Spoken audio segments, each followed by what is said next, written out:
Brought to you by Agilus Diagnostics. Health test की बात आती है तो मैं भरोसा करता हूँ India's largest diagnostics company Agilus diagnostics. खुद को टेस्ट करते रहो। नमस्कार, मी अभिजित करंडे, मुंबई तकमध्ये आपल्या सर्वांचं स्वागत आहे। दिवाळीचे फटाके फुटायला सुरुवात झाली आहे, पण त्याच वेळेला महाराष्ट्राच्या राजकारणामध्ये निवडणुका जाहीर झाल्यामुळे आरोप प्रत्यारोपांचा सुद्धा धुरळा उडतोय, फटाके उडतायत, कोण कोणावरती रॉकेट सोडतंय, कोण भुईचक्र सोडतंय आणि या सगळ्या राजकीय धामधुमीमध्ये काही लोक अशा नागगोळ्या सोडतायत की ज्यामुळे विरोधकांच्या नाकातोंडातून धूर येईल। आता आपल्याला याची कल्पना आहे की विरोधकांना बेजार करण्यासाठी अनेक क्लुप्त्या लढवल्या जातात, म्हणजे एकाच नावाचे अनेक उमेदवार त्याच मतदारसंघामध्ये देणं। उदाहरणार्थ रोहित आर पाटील हे तासगावचे उमेदवार आहेत, राष्ट्रवादी काँग्रेस पक्षाचे शरद पवारांचे। त्याच तासगावमध्ये जवळपास 2-3 उमेदवार रोहित पाटील नावाचे आहेत, पण त्यापेक्षाही एक भन्नाट किस्सा जो आहे तो नागपूर जिल्ह्यातल्या काटोल विधानसभा मतदारसंघामध्ये घडतोय। काय झालंय तर काटोल विधानसभा मतदारसंघ जो आहे त्या मतदारसंघामध्ये सलील देशमुख यांच्या विरोधामध्ये चक्क अनिल देशमुख निवडणूक लढतायत। तुम्हाला ऐकून आश्चर्याचा धक्का बसेल, पण हे खरं आहे। पण थोडं थांबा, हे अनिल देशमुख हे त्यांचे वडील नाही, ते महाराष्ट्राचे माजी गृहमंत्री आहेत। आता तुम्ही म्हणाल की मग हा प्रकार तरी काय आहे, तर हा प्रकार ऐकून घेण्यासाठीच आज आपण भेटत आहोत सेंटर पॉईंटमध्ये। नमस्कार, मी अभिजित करंडे, मुंबई तकमध्ये आपल्या सर्वांचं स्वागत आहे। ज्या काटोल मतदारसंघामध्ये खरं तर अनिल देशमुख लढाई लढणार होते, तिथं ऐन वेळेला अनिल देशमुखांनी आपले पुत्र सलील देशमुख यांना निवडणुकीच्या रिंगणामध्ये उतरवलं। अर्थात आपल्याला कल्पना आहे की अनिल देशमुख हे महाराष्ट्राचे माजी गृहमंत्री आहेत आणि मनसुख हिरेन प्रकरण घडल्यानंतर 100 कोटीच्या वसुलीचा आरोप करत ईडीनं त्यांना अटक केलेली होती।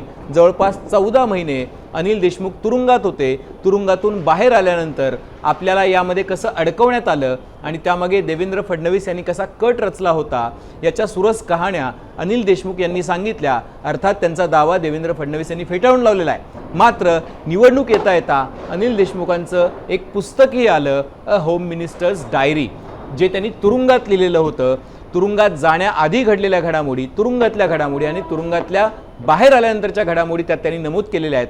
आणि यानंतर ते निवडणुकीला सामोरे जाणार असं ठरलेलं होतं। अर्थात ते निवडणूक लढणार होते काटोल मतदारसंघातून। काटोलमध्ये जेव्हा ॲक्च्युअली अर्ज भरण्याची वेळ आली त्यावेळेला अनिल देशमुख यांनी आपला स्वतःचा उमेदवारी अर्ज दाखल न करता सलील देशमुख यांचा अर्ज दाखल केला आणि त्याच सलील देशमुख यांच्या विरोधामध्ये आता एक अनिल देशमुख रिंगणात उतरलेत। आता हे अनिल देशमुख रिंगणात उतरले म्हटल्यानंतर स्वाभाविक सगळ्यांना असं वाटू शकतं की बापलेक एकमेकांविरोधात लढतायत का, तर तसं नाहीये। हे अनिल देशमुख अनिल शंकरराव देशमुख आहेत।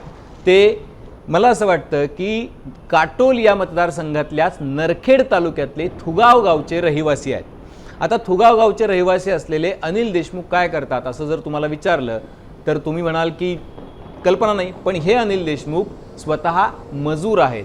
म्हणजे मजूर असलेल्या अनिल देशमुखांना त्यांनी उमेदवारी दिलेली आहे। आता हे सगळं गणित इथंच थांबतंय का, तर तसं नाही आहे। इथंच तर खरा क्रक्स आहे आणि तो क्रक्स आहे अनिल शंकरराव देशमुख हे केवळ सलील देशमुखांविरोधात लढत नाही आहेत, तर ते राष्ट्रवादी काँग्रेस अजित पवार यांच्या चिन्हावर लढत आहेत। म्हणजे इथं सलील देशमुख हे शरद पवारांचं चिन्ह म्हणजे तुतारी फुंकणारा माणूस हातात घेऊन लढतायत आणि इकडं अनिल देशमुख हे घड्याळ चिन्हावरती लढतायत अजित पवारांच्या। त्यामुळे लोकांमध्ये कन्फ्युजन होणार हे स्पष्ट आहे। आता दुसरा मुद्दा असा आहे की मग हे अनिल देशमुख आहेत तरी कोण, तर हे अनिल देशमुख जसं मी म्हणालो की ते थुगावचे आहेत, नरखेड तालुक्यातले आहेत, ते स्वतः शेतमजूर आहेत। त्यांच्याकडे किती पैसा आहे, त्यांच्याकडे किती अडका आहे, तर त्यांच्याकडे केवळ रोकड 20,000 रुपये आहे। त्यांच्याकडे विमा पॉलिसी आणि इतर बचत खात्यामध्ये केवळ 1,88,000 रुपये आहेत। त्यांच्याकडे काही शेतजमीन वगैरे आहे का, तर त्यांच्याकडे कुठलीही शेतजमीन नाही। त्यांच्याकडे मग काय आहे, तर त्यांच्याकडे थुगावमधलं एक राहतं घर आहे, थोडीशी जागा आहे, ज्या जागेची आणि घराची किंमत 4,88,000 रुपये आहे। मग हे अनिल देशमुख काय करतात, तर अनिल देशमुख मजुरी करतात। त्यांची बायको जी आहे ती गृहिणी आहे, त्यांना किती मुलं बाळं आहेत याची काहीही माहिती त्यांनी त्यांच्या ॲफिडेव्हिटमध्ये दिलेली नाही आहे। हे ॲफिडेव्हिट जे आहे हे निवडणूक आयोगाच्या वेबसाईटवरती आहे, ज्या वेबसाईटवरती ॲफिडेव्हिटमध्ये स्पष्टपणे लिहिण्यात आलेलं आहे की अनिल देशमुख हे राष्ट्रवादी काँग्रेस पक्षाचे उमेदवार आहेत। आता त्यांना चिन्ह कुठलं मिळतं काय ते आपण बघूया। पण मुद्दा असा आहे की मग हे अनिल देशमुख कुठे आहेत सध्या, तर ज्या वेळेला आम्हाला ही माहिती मिळाली की अनिल देशमुख हे सलील देशमुखांविरोधात लढत आहेत, त्यावेळेला आम्ही या अनिल शंकरराव देशमुखांशी संपर्क करण्याचा प्रयत्न केला.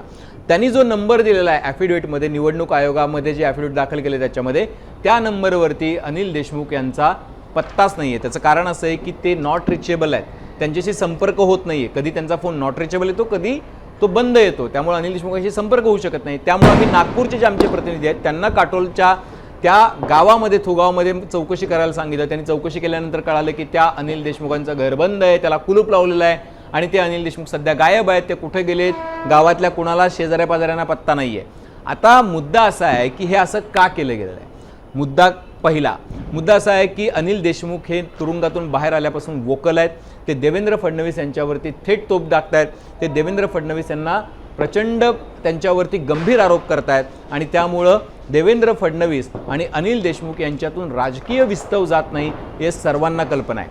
अजित पवार यांच्या पक्षाचं चिन्ह त्यांना देण्याची काय कारण आहे, तर अनिल देशमुख यांचा पुत्र सलील देशमुख याला निवडणुकीमधून जर बाजूला ठेवायचा असेल तर या चिन्हाचा वापर होऊ शकतो. त्याचं कारण असं आहे की अजित पवारांचं घड्याळ जे चिन्ह आहे ते जर अनिल देशमुखांना मिळालं तर मतदारसंघातल्या मोठ्या प्रमाणात लोकांना असं वाटू शकतं की तो व्यक्ती जो आहे अनिल देशमुख हाच गृहमंत्री अनिल देशमुख जे राहिलेले आहेत तेच आहेत आणि म्हणून लोक ते जाऊन बटन दाबू शकतात.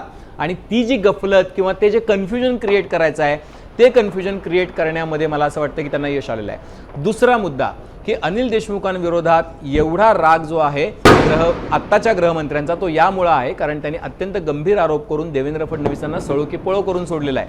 देवेंद्र फडणवीस यांच्याबद्दल ते जे बोललेले आहेत ते ऑन रेकॉर्ड बोललेले आहेत, माध्यमांमध्ये बोललेले आहेत, त्यांनी एक पुस्तक लिहून ठेवलेलं आहे.